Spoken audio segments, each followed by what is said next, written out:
Greetings. First of all, I'd like to apologize about how long it's been since my last video.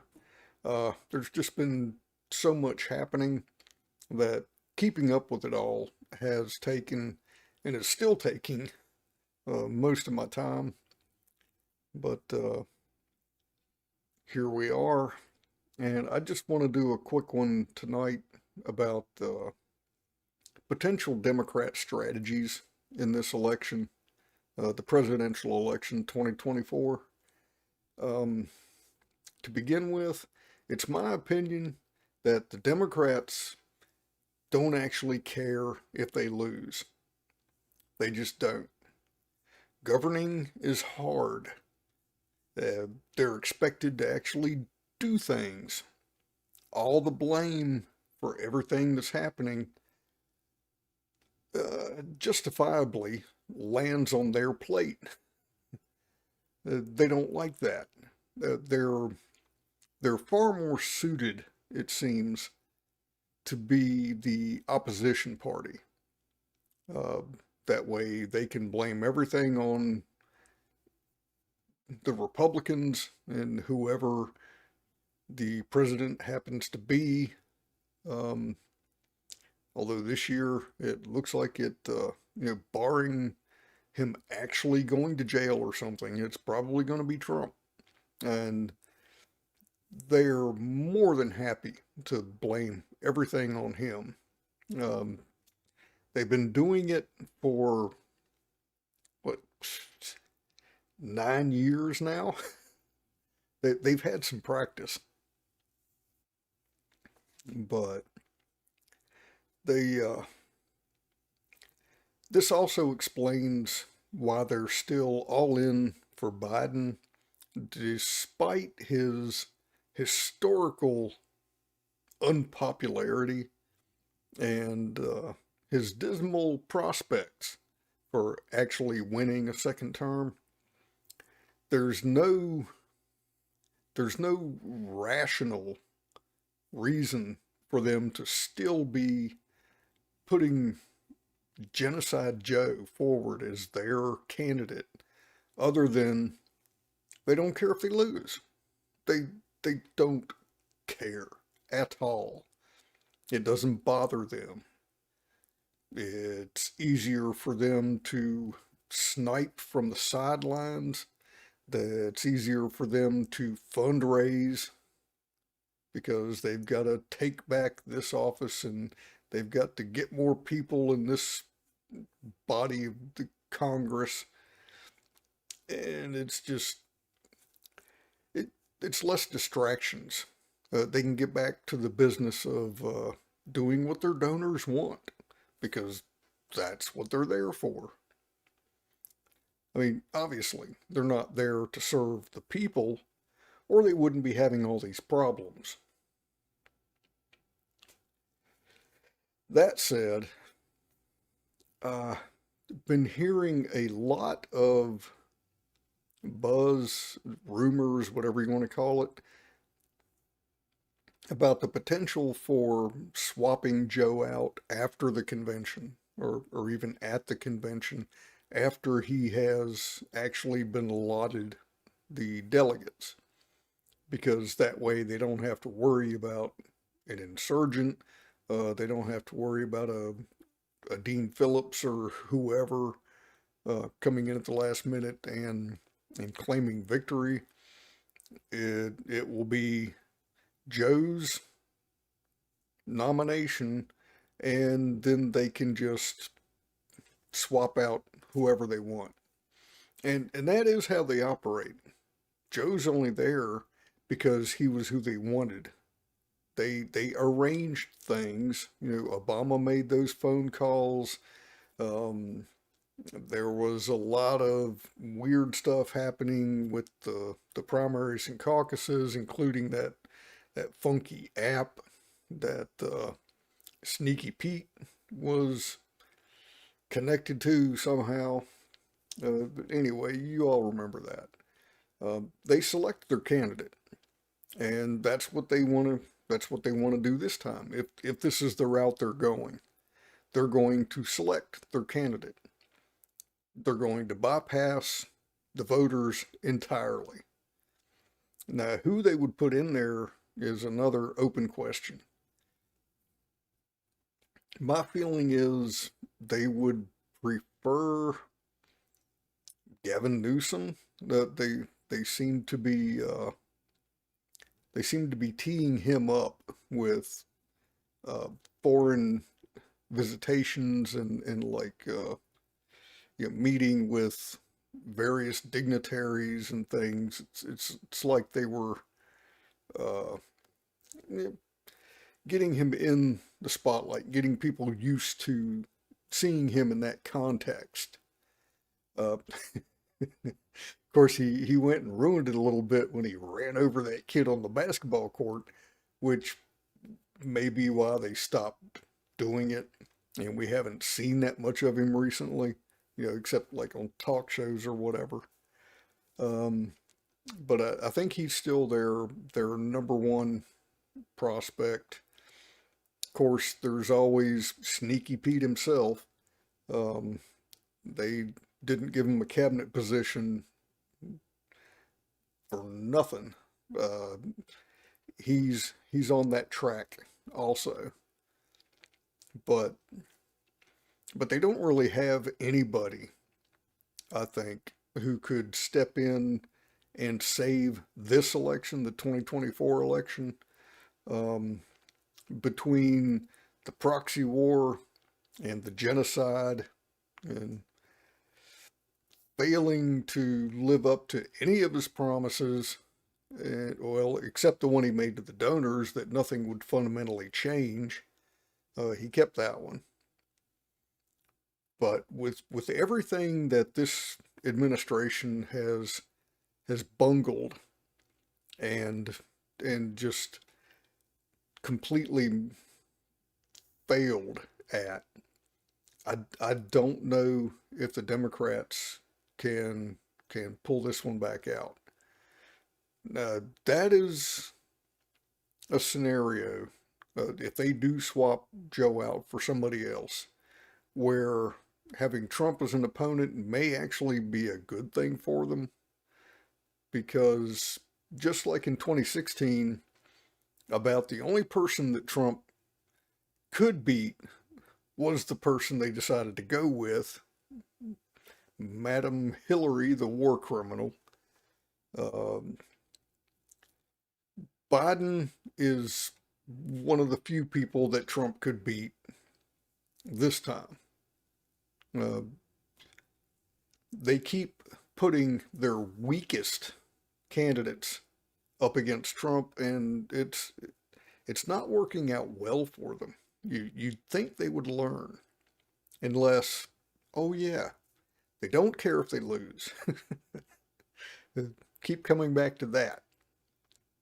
That explains so much. But so that's still an open question, um, as far as will they or won't they try to uh, put somebody in there who isn't saddled with the genocide baggage. Um, I guess we'll just have to wait and see. But it's not going to be Dean Phillips or Marianne or any of those people. You can just you can forget about that. I think Dean is starting to realize his mistake too. You're talking about doing a unity ticket with, I hate to even say it, Nikki Haley. God, that's the kind of thing that somebody says who has gotten the memo that the DNC establishment, the ones who actually call the shots, aren't particularly happy with him for challenging their chosen one. This, I mean, they did everything they could to send the signal that there was going to be no primary. They've selected their candidate already, the incumbent, and that's that. And Dean starts whatever he was doing anyway. And I don't think they're really going to look kindly on that. That didn't win him any brownie points. So this talk of a unity ticket is not surprising. He may be exploring options, just like Tulsi when they slammed the door of the presidency in her face in 2016 and thereafter. Um, she she got the message, and she is in the process of switching teams because she still has executive office ambitions, and she will do and say whatever she needs to achieve that goal. That's who she is. Dean may end up following a similar path. Just have to wait and see. Maybe he can get back into the DNC's good graces. I would not hold my breath. They are notoriously unforgiving when it comes to stuff like that. But oh well. And as for third parties and independents, uh, the only person I think who has any real shot of actually achieving something in this election is the Green Party, and presumably that will be Jill Stein. Uh, they're going to have plenty of ballot access. She is a name that is recognizable. Um, Depending on where you sit, that may or may not be a good thing. The Clintonistas are never going to forgive her. She is going to be their nemesis until the day they die for foiling the Queen's plans of becoming ruler. And thank goodness. Although I don't blame Jill Stein for that. She had nothing to do with it as far as I'm concerned. Hillary was just an atrocious candidate and an even worse person, and we dodged a bullet when she failed. And that's just the way I feel about it. But if she can get enough of the vote to like have the Greens on the next debate stage, get the federal funding, stuff like that. I think it's 5% she needs to get. That would be awesome, and that would be a win, regardless of whether or not she actually gets the presidency. That alone would be a huge step in the right direction. I don't see anybody else really being any kind of a threat. Cornel West and RFK Jr. both have some ballot access problems, hurdles. Um, they're not doing very well in that regard. I think they've got a couple of states each so far, and like that's it. Not sure how many more they'll get, but they're probably not going to get anywhere near enough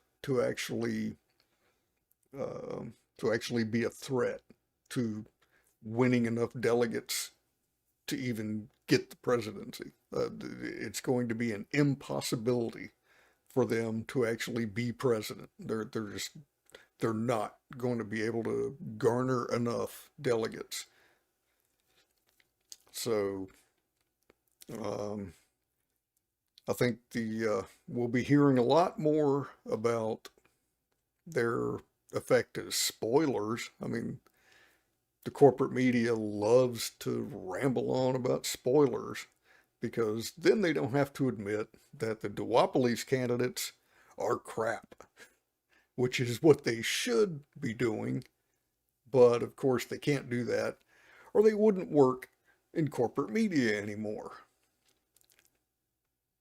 Surprise, surprise. But that's the way I see things at this point. Um, but it's it all of the hand wringing and all of the manufactured tension and consternation. I think it's all a charade. It's all an act because I don't think the Democrats care if they lose. They're more than happy to play the role of loyal opposition and go right back to trying to impeach and trying to bring up on charges and just blaming everything that ever happened on Trump should he win. They nothing would please them more. So I guess we'll just have to wait and see. But that's how I see things at the moment. Have a good one. Catch you next time. And free Palestine from Zionist occupation now. Later.